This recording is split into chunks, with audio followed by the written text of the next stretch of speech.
I noticed it first through the static.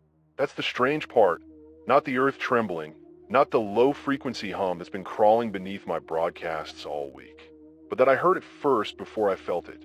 There's this subtle distortion that's been riding the bottom of the band, a kind of warbling weight beneath my voice, like the ground is trying to hum its own song just under the threshold of hearing. At first, I thought it was interference. Solar flare, loose cable, cheap filter caps. I even swapped out the old condenser mic, thinking maybe the coil was picking up RF pollution from the new military relay they dropped on the mainland last month. No change. Still there. Always humming. Deep. Patient. I broadcast from an island off the southern coast. Just rock, sea, and sky. I came out here to disappear after the lab shut down. I didn't want to talk to anyone. But people need voices in the dark, and I had gear, so I started reading local news, weather, open frex. It was all routine until 4 days ago. That's when I started getting the calls. The first one was a cargo pilot from up north. He said the sky was vibrating. Not the wind.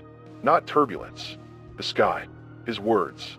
Said his compass had a slow spin to it. Not erratic, just drifting. He tried to file a report, but nobody answered at air control. The next call came from a woman in Chile. Geothermal engineer.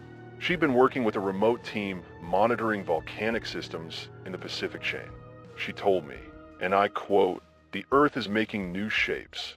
She said the magma flow beneath their station wasn't behaving like magma should. It was pulling toward something, as if gravity had a new center. I asked her what she meant. She paused and said, "There's something moving below us." That was the first night the tremors hit. Not strong, not even noticeable at first.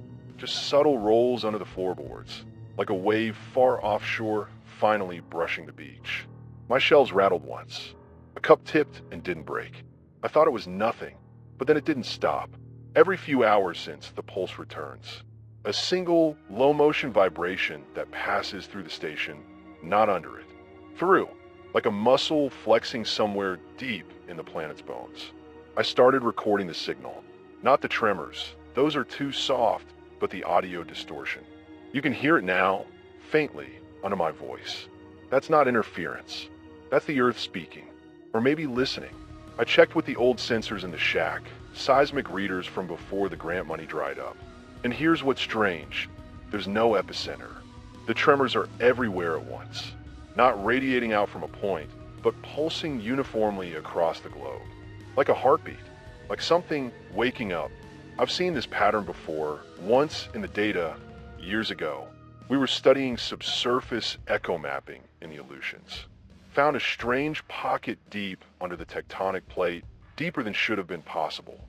When we pinged it, the sound didn't bounce back. It was absorbed. We called it an anomaly. Moved on. Now I think it was the same thing. And now it's not sleeping anymore. The tone's getting stronger every day. People are noticing strange patterns in tides, in migratory routes. Whales beaching themselves with ruptured eardrums. Fish schools swimming in perfect spirals until they vanish. Dogs barking at the sky. Not thunder, just open blue. Something is coming.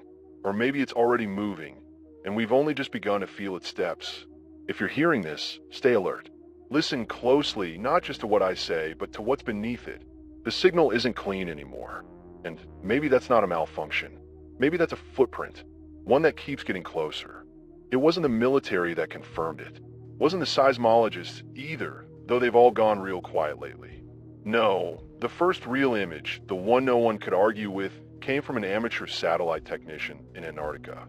Some kid, barely 20, patching into down stations from an old science outpost near the ice shelf. The photo he sent it only lasted 12 minutes online before it vanished. But those 12 minutes changed everything. It showed a shadow, not like a cloud or a weather system, not the kind of thing that satellites blur. This was a form, an outline, towering over the landscape like a skyscraper without a city.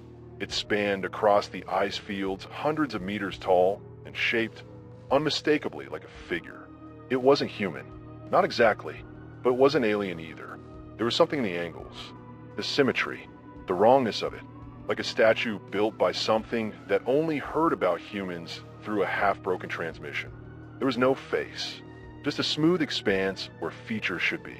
Limbs too long, back hunched like it had spent 1,000 years underground and forgot how to carry its own weight. And it was walking. That's the part that chilled me.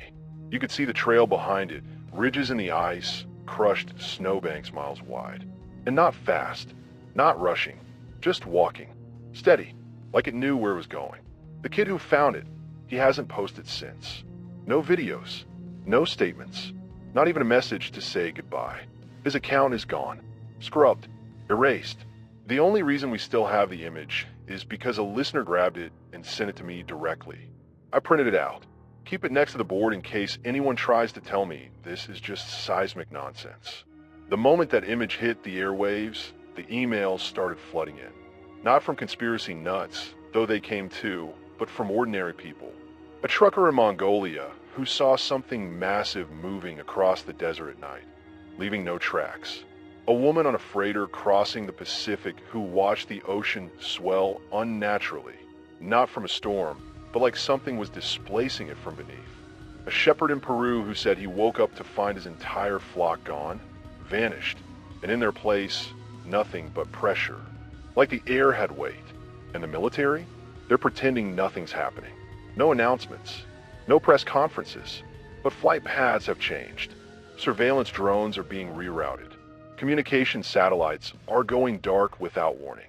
Whatever this is, they know, or worse, they don't, and they're scrambling like the rest of us. I've been tracking this movement, what little I can piece together. I've got open feeds from amateur stations all over the globe.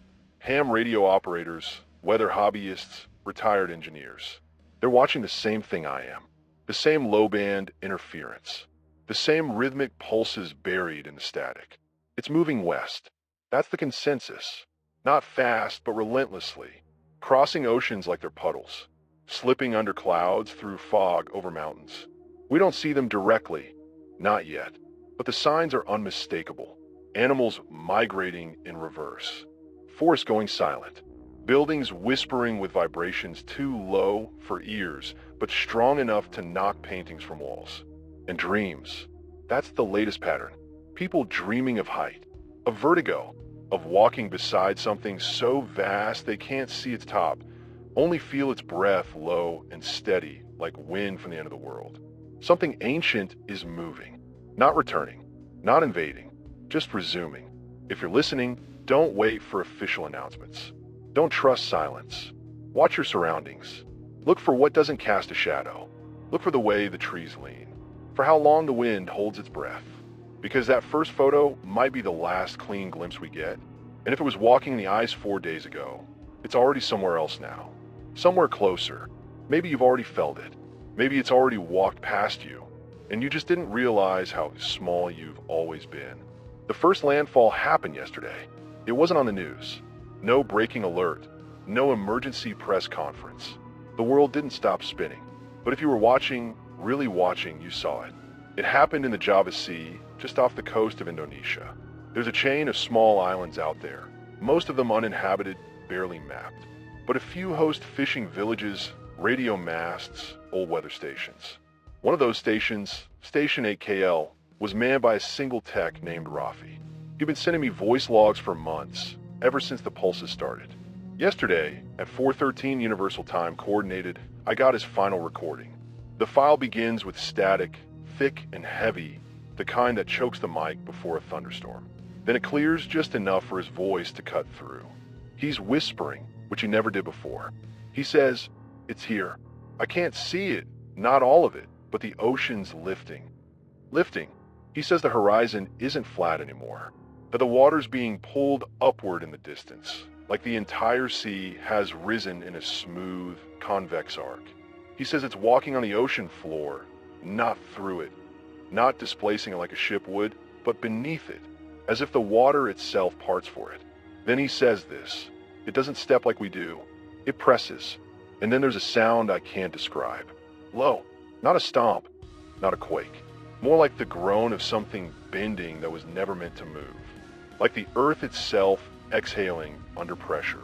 That was the last thing I heard from Rafi. An hour later, all the sensors in that region went dead. Not destroyed, just stopped transmitting. As if the very data had been flattened. But the next report came quick. Jakarta, a drone pilot with a wide-angle lens caught something, just the edge of a figure moving between clouds. Not flying, walking, its upper half obscured by fog and altitude, legs half submerged in the bay. Not attacking, not changing direction, just passing through. And what it left behind wasn't destruction, not like you'd expect. The buildings didn't explode, didn't burn. They sank, slowly, like the ground beneath them had given up being solid. Like the weight of it didn't crush, it redefined. There's footage leaked, probably intentionally, of a skyscraper folding into the pavement like butter under a knife. No debris, no scream, just downward motion, silent and unstoppable. And the people, they didn't run. That's the part that's hard to explain. You see it in their eyes, in the clips that survived. They just stopped, looked up, stared. Some reached out their hands like they expected to be lifted. Some fell to their knees. A few started to smile. Not a happy smile, a surrender. And I can't say I blame them, because I think, on some level, we recognize this. Not the shape, not the sound, but the presence. Like something in our bones remembers how small we're meant to be. I watched the skyline shift from satellite feeds. Where there were towers, there's mist now. Where there were highways, there's silence. It didn't destroy the city. It walked through it, and the Earth accepted that. The host in me, the scientist, still wants to measure it, understand its weight, its volume, its impact. But the rest of me, the part that hears the pulse in the soil, that feels my windows breathe when the signal dips, knows this is not a thing we survive. Not in the way we're used to. We don't get to build bunkers and shoot our way out of this. We don't get to map it or name it or decide where it walks next. It is older than our blueprints, older than our pride. It walks. The world yields. And if you feel the floor tilt under you when no quake registers, if you hear the wind stop mid-gust, then don't look for where it is. Look up, because by the time you feel it, you're already beneath it. The first time I saw it for myself, not a photo, not a transmission, not secondhand, it was just after sunset. That strange time of day where everything is shadow and shape, and you're not quite sure if your eyes are playing tricks, or if the world's just starting to forget how to be solid. It was standing offshore. Not close, maybe a mile out, maybe more. But I could see enough. The sea had gone still. Not calm, not flat. Still, like it was holding its breath. And there it was, breaking the horizon. Not emerging, not arriving. Just there, as if it had always been part of the landscape, and we'd only just gained the ability to see it. And it was wrong. Not just in scale, though that alone would have shattered every instinct I had about what a living thing could be, but in form. At a glance, you might mistake it for a humanoid shape. 2 legs, 2 arms, a head, but that's just the framework. Like something trying to pass for human after seeing one once, in a dream, from far away. Its arms were too long, not stretched, not deformed, just disproportionate in a way that unsettles the brain. The joints didn't match what you'd expect. They bent in deliberate, graceful arcs that felt too slow, too fluid. Its hands, if that's what they were, hung low, swaying, fingers like ropes or vines or maybe antennae. I couldn't tell. And the head, no face. At least, not one you'd recognize. There was a surface there, but it didn't catch the light the way it should have. It bent it, soaked it in, like the night itself was drawn to that shape. I kept blinking, trying to catch details. Eyes, a mouth, anything. But there was only suggestion. Like your brain tries to fill in features it can't quite grasp, and always gets it just wrong. It didn't move at first. Just stood, half submerged, silent, and still. And then it turned. Not fast, not mechanical. Just enough. Just slow enough to feel like something had noticed me specifically. And even though I know how far away it was, I swear I felt it. In my lungs. In the soft tissue behind my eyes. A kind of pressure that wasn't air or sound, but thought. A sense of being seen, not observed, not watched. Seen. Like it looked through everything else I am and found the thing I try to keep buried. And it didn't judge it. Didn't react. Just acknowledged it. Moved on. And then it walked. If you could call it walking. Each step was a motion without impact. No splash. No roar of water. Just motion, as though the sea stepped aside, willingly. It wasn't displaced, it parted. as if it respected the footfall, or maybe it feared it. I ran back inside after that, not out of panic, out of instinct, like I had glimpsed something my ancestors buried deep in our DNA to protect us. I didn't scream. I didn't cry. I just closed the door, sat by the radio, and shook. And now the calls are coming in again. Listeners reporting similar figures. None exactly the same. One says the one she saw had a ribcage like scaffolding, exposed and glowing from the inside. Another described theirs as having too many limbs, but they were folded up like a spider not yet ready to strike.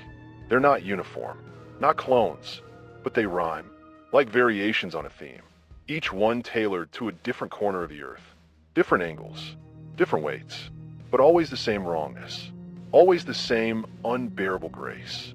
I think they're not bound by what we call biology. I think they're shaped by something else, something older, something that doesn't care how we map symmetry or define life. And I think they're waking up because something told them it's time to resume walking. If you see one, don't assume you're the first. And whatever you do, don't stare at the face. Not because it'll kill you, but because you might see yourself in it. And it might not blink. Something's been happening to my thoughts. Not just distraction, not forgetfulness, it's subtler than that. More invasive. I'll go to say a name, a place, some solid fact I've always known, and the words just evaporate. Like the concept is still there, but the shape of it, the part that connects to language, slips right through my grip. It started small. I forget the name of a river, then a mountain range. Then, yesterday, I was looking at a map, one I've had since I moved to this island, and I realized I couldn't name half the cities anymore. I stared at the labels, and they felt wrong. Like they were borrowed. Like I was remembering someone else's memory of the world. And it's not just me. Calls are coming in. People forgetting familiar places. Describing alternate versions of their own hometowns. One guy swore the skyline of Toronto had changed.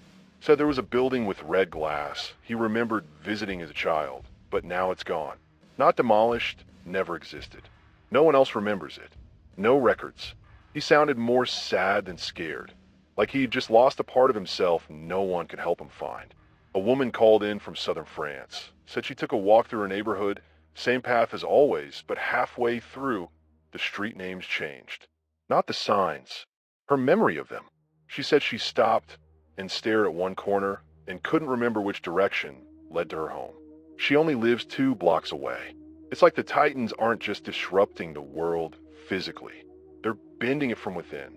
Like their presence carries a field of distortion, something we don't have a term for. Not magnetic, not gravitational, but cognitive. They walk, and the air remembers different things. Or forgets them, and the dreams. They've changed too. I'm getting dozens of emails from people describing the same architecture, twisting staircases made of obsidian, bridges that arc into clouds but never descend, endless corridors lined with pillars too wide to see around. And always this sense that they've been there before. That it's not a dream, but a recall, like the memory was planted and only now allowed to bloom. I've had the dreams too. They're getting more vivid. I woke up this morning with dust on my hands. The fine, gray kind you find in old ruins. I don't know how it got there.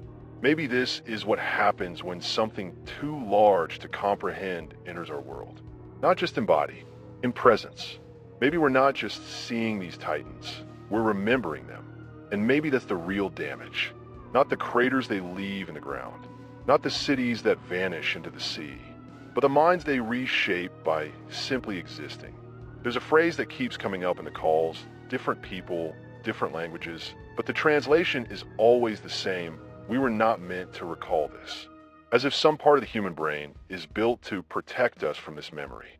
As if we once knew these beings, walked with them, or fled from them, and we locked that knowledge away so deep we forgot we ever forgot it. But now they're back, and so the memory begins again. Fragmented, warped, wrong. A half-remembered hymn hummed beneath your breath with no known melody.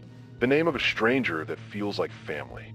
A face in a dream you've never seen, but whose grief makes you weep when you wake. If you feel that tug, if you feel something trying to shape your memory into something larger than your mind, don't resist it too hard. But don't trust it either, because not all memories are yours. And not all things that walk this world now come from where we think they do. There's a rhythm under everything now. It's not loud, not even noticeable if you're not paying attention. But once you feel it, really feel it, it's impossible to unfeel. A slow, deep thump, spaced exactly 11 minutes apart. Not seconds, minutes, as if the planet itself has developed a heartbeat. I first caught it through the seismic logs, those old sensors in the shack, still stubbornly clinging to life after 2 decades of salt air and volcanic ash. They don't track earthquakes anymore, not exactly. It's like they've stopped recognizing what normal tremors look like. But every 11 minutes, like clockwork, they spike. Not high, not violent, just a deep surge, a pulse. And I don't think it's mechanical, not from a machine. I think it's coming from the Titans. They're coordinating. They're not just walking aimlessly, crossing continents at random. Every step they take is linked to this rhythm. Listeners across the world are reporting it too. Lights flickering every 11 minutes. Water rippling in still bowls. Some people say they can feel it in their teeth. Others in their dreams. That's the other side of this. I keep hearing from people who are sharing dreams. Not similar ones. Identical. Same landscapes, same architecture. One woman from Argentina and a man in Norway both described standing at the foot of a massive gate. A gate made of stone and bone and something that sang. They both used that word. Sang. So they felt the vibration of it in their bones before it ever made a sound. They never met. They didn't know each other. They weren't even listening to the same frequency when they sent their messages. But the dreams were identical. And the timing? 11 minutes apart. It's not just physical, not just spatial. Whatever's causing this pulse, it's sinking us, reshaping the space between thoughts, between sleep, between selves. I'm sleeping less and less. Not because I'm afraid, not anymore, but because sleep feels less like rest and more like entry. Like every time I close my eyes, I'm stepping closer to something I don't remember agreeing to see. Last night, I had a dream, if you can call it that. I was standing on a plain of ash, windless, colorless, but I wasn't alone. There were figures there, not titans, not exactly, more like their echoes, towering shadows that moved without motion. And I felt welcome, or maybe just expected. One turned toward me, not fully, just enough. And then the pulse came. I felt it crack through the sky, through the ground, through me. And when I woke, the station clock had blinked 11 minutes ahead. Like time itself had jumped.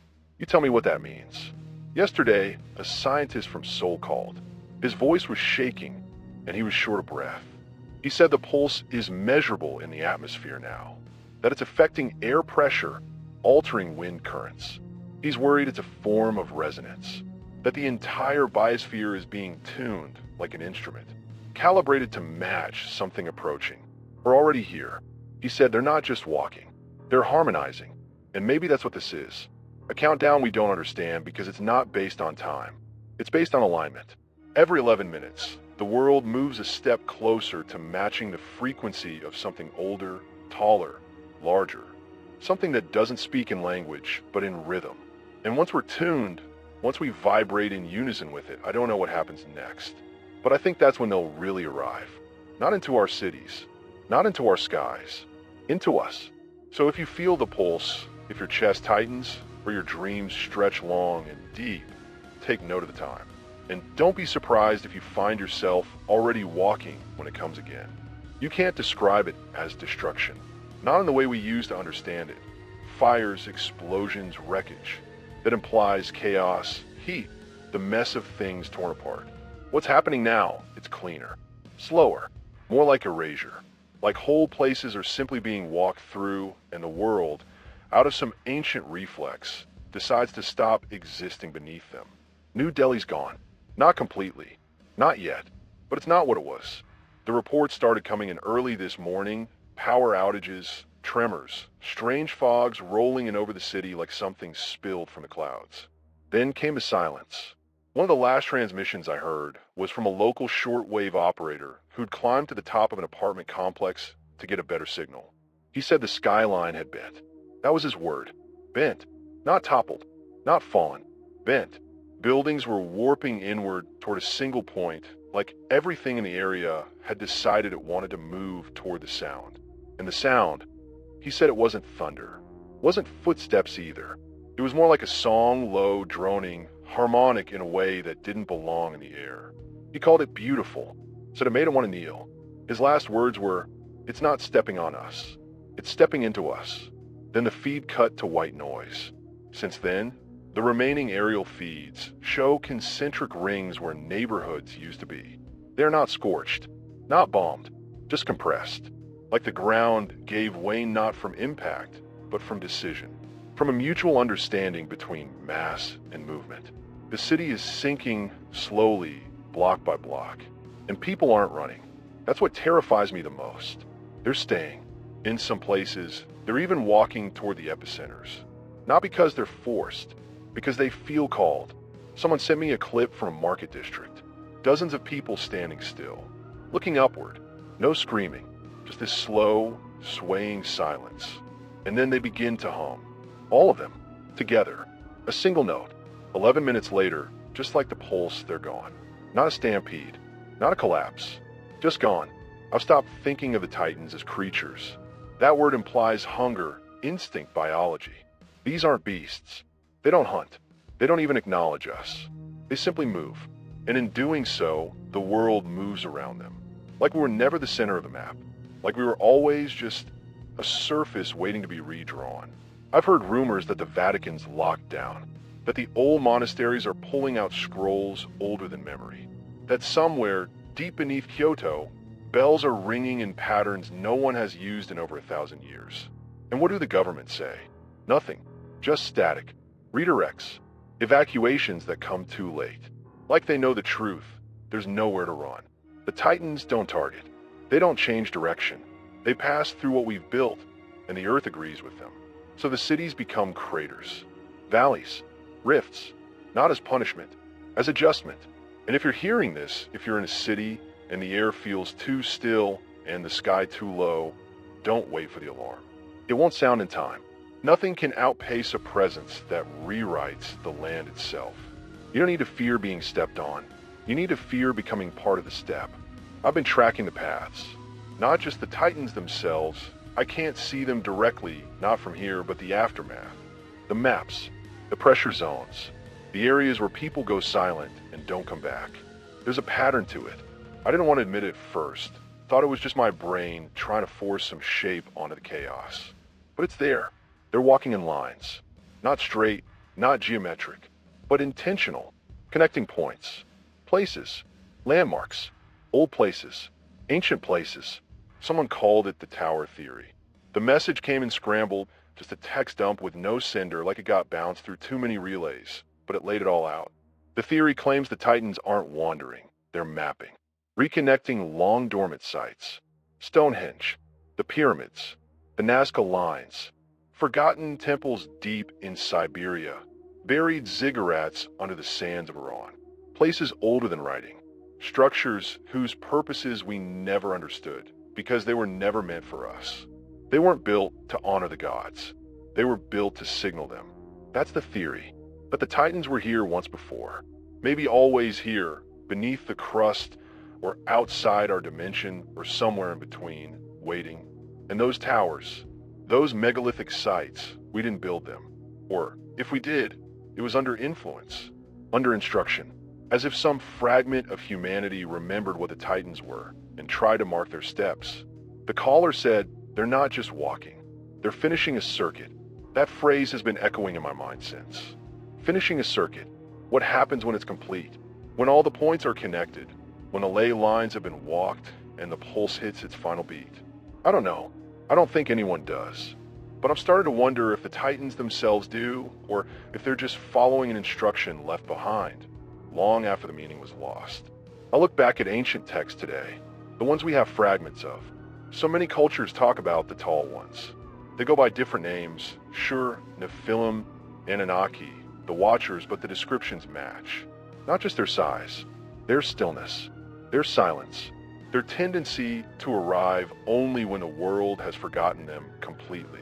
Like they need the forgetting in order to return. And maybe the towers were meant to remember for us. So when you see those places fall, don't think of it as ruin. Think of it as activation. Because they're not knocking down sacred ground. They're waking it up. One listener from Peru said he saw the Titan walk across the ancient terraces near Machu Picchu. He said the sky broke. That's what he told me. The sky broke. Not clouds. Not thunder. The sky itself. Like something massive pressed against the upper atmosphere until it peeled. And underneath, not stars. Not night. He said it was light. Not bright. Not warm. Just old. Like a memory the planet hadn't let itself feel in eons.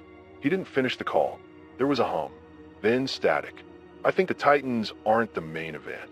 I think they're messengers. Or mechanisms. Carriers of something larger. And once the circuit is complete, once the towers are aligned and the path is finished, something else steps through. So if you live near one of those ancient sites, if your house sits near a ring of standing stones, or a buried dome, or a ruin whose name no one remembers anymore, be ready. Not to run, to witness. Because when the circuit completes, the sky might open for you. I think the sky is changing. That sounds ridiculous, I know. Of all the things to worry about, giant impossible beings walking across the world, cities collapsing into themselves, time and memory folding like damp paper. Why the sky? But I swear it isn't behaving the way it used to. I noticed it 2 nights ago, during what should have been a clear moonrise. I went outside, nothing but ocean to the west, a perfect open horizon, and there it was, or wasn't. The moon never appeared. The tide was wrong. The air was thick, even though the weather was calm. Then I looked up. At first, it seemed normal. Stars scattered, thin clouds drifting slow. But then I caught it a fold. A wrinkle in the sky. Not clouds. Not a storm front. A bend. Like something massive had pressed against the atmosphere from above, just enough to push the fabric of it inward. And around that distortion, the stars shimmered strangely. Not twinkling. Shifting. Like they weren't where they were supposed to be. Since then, the calls have started. Pilots.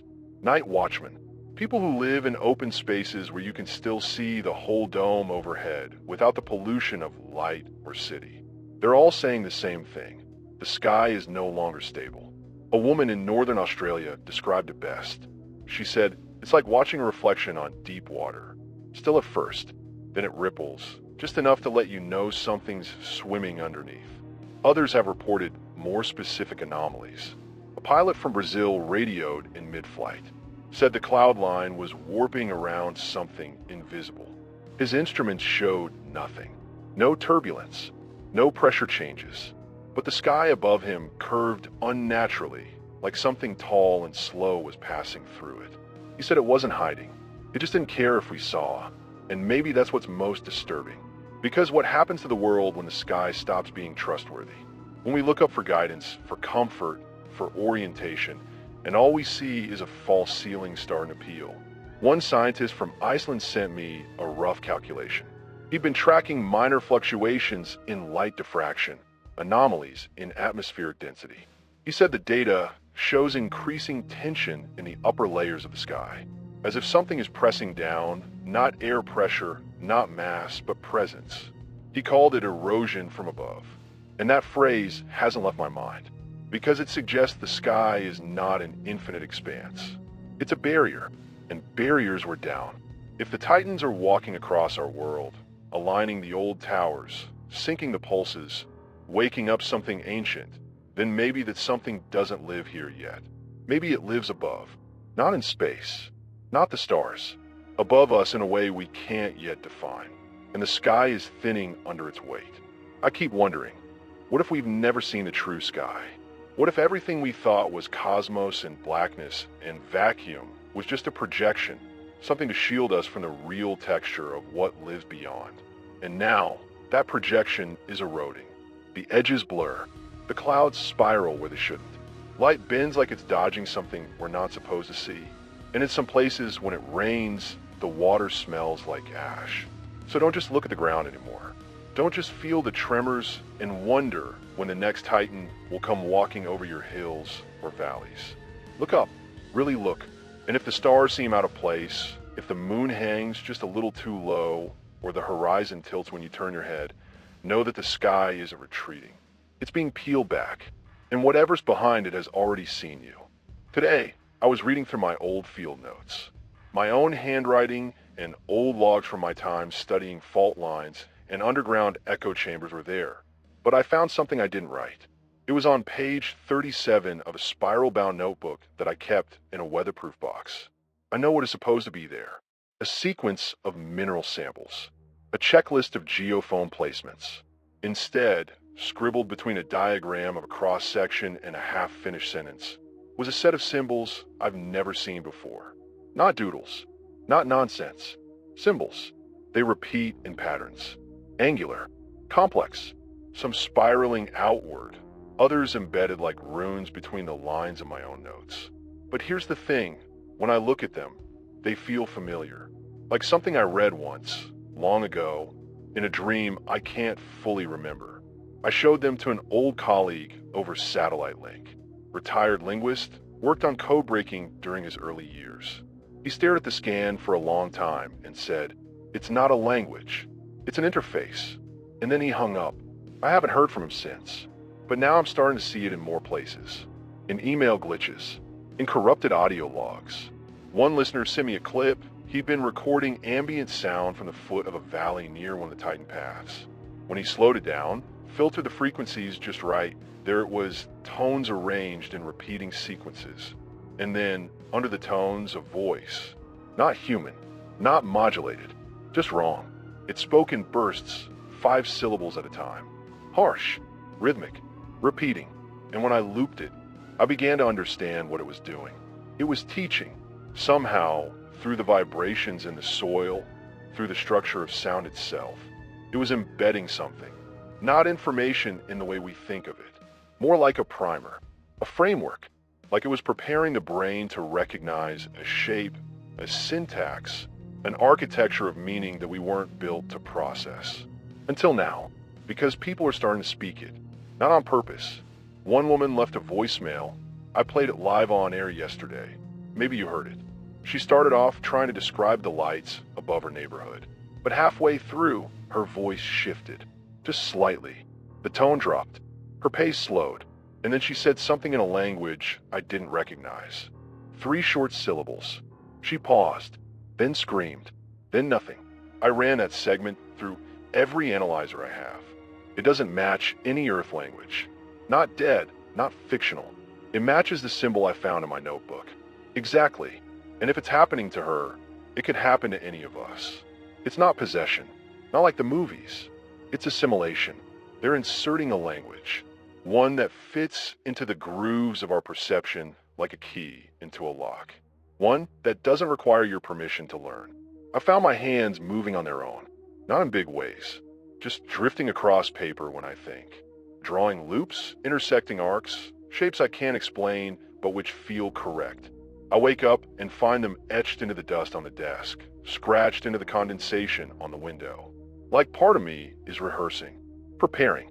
It's not just speech. It's an infection of meaning. And I think it's linked to the Titans. Or rather, to what's guiding them. They're broadcasting it. Maybe not consciously. Maybe they're just conduits. But wherever they walk, this language follows. And as it spreads, I'm starting to suspect that its purpose isn't communication. It's conversion. So if you find yourself saying things you don't remember learning, if your handwriting begins to change, or if you start seeing patterns that speak back to you, don't try to translate. That's how it gets in. And once you understand it, it understands you. They've started showing up in reflections.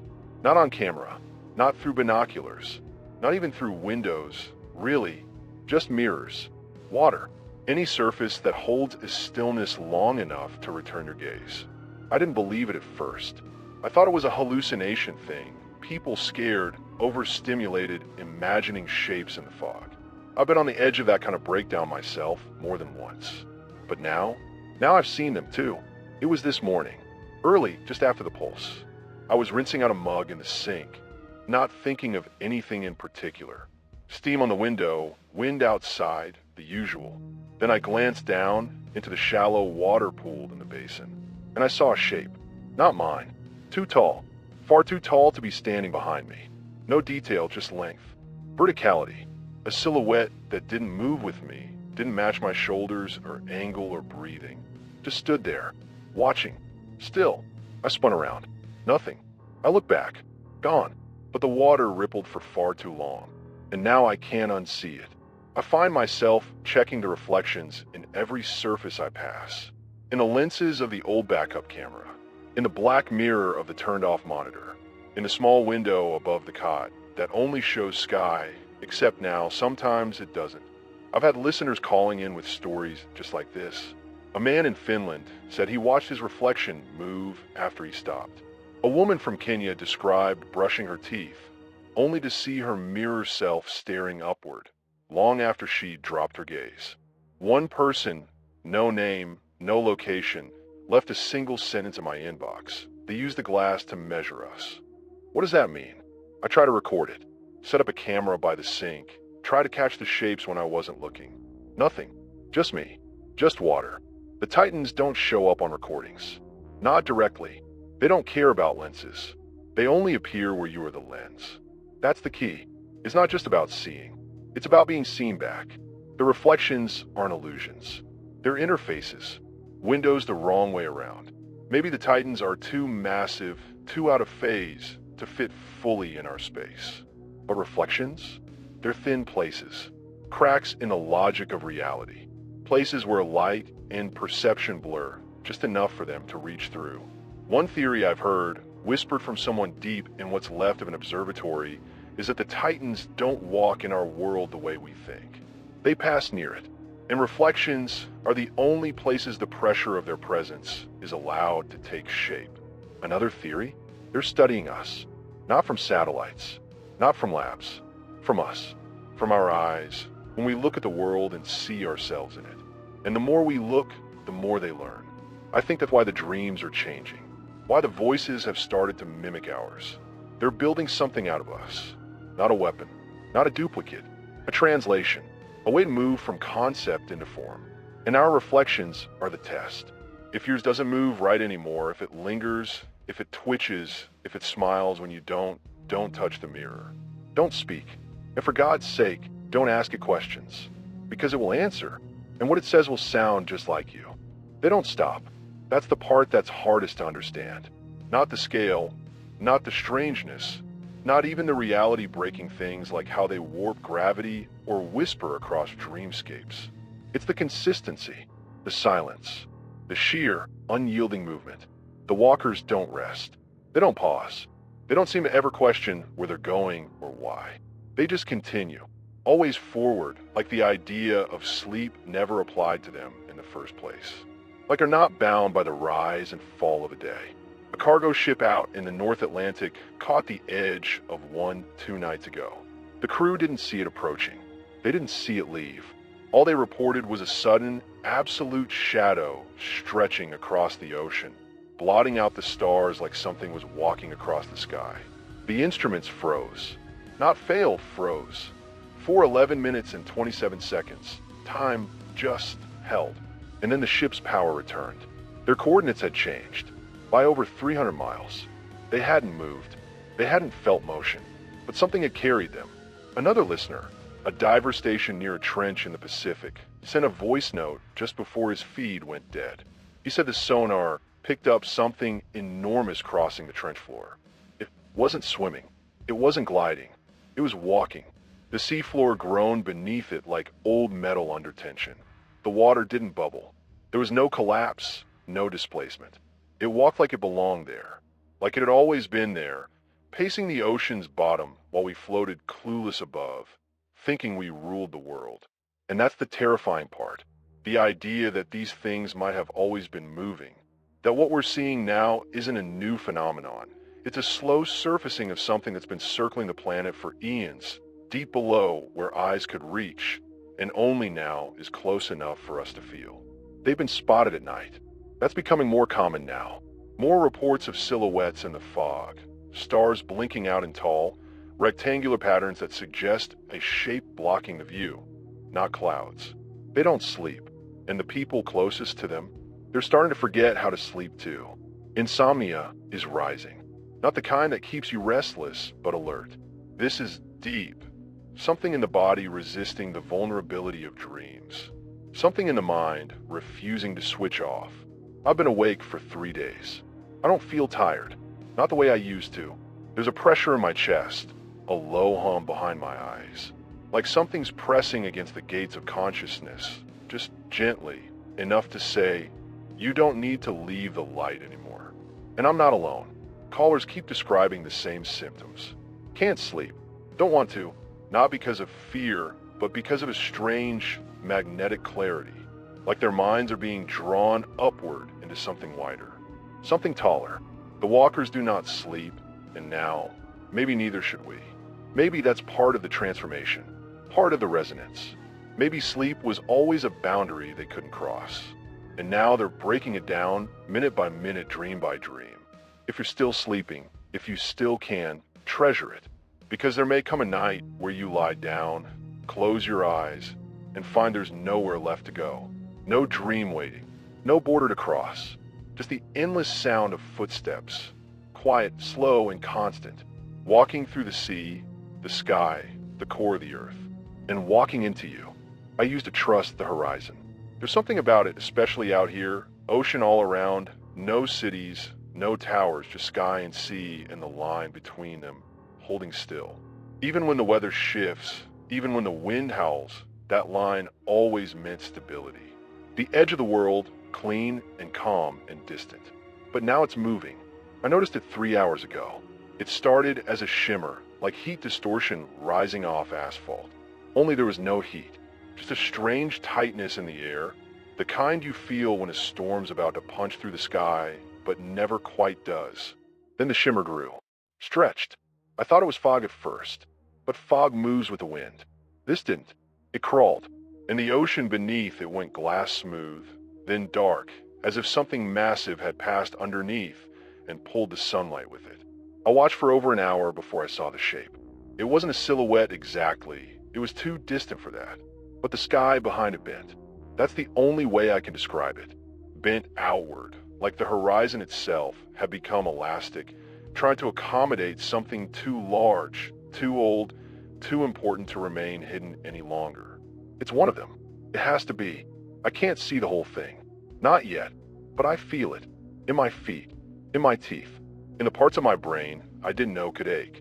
There's a pressure building, like gravity is being redirected in slow spirals around something I'm not meant to fully perceive. Like every atom in the room is straining to acknowledge it. The birds left hours ago. Haven't heard a single wing beat. The insects are quiet. Even waves have stopped. Everything around me has gone still. Not dead, not frightened. Waiting. It's not just outside either.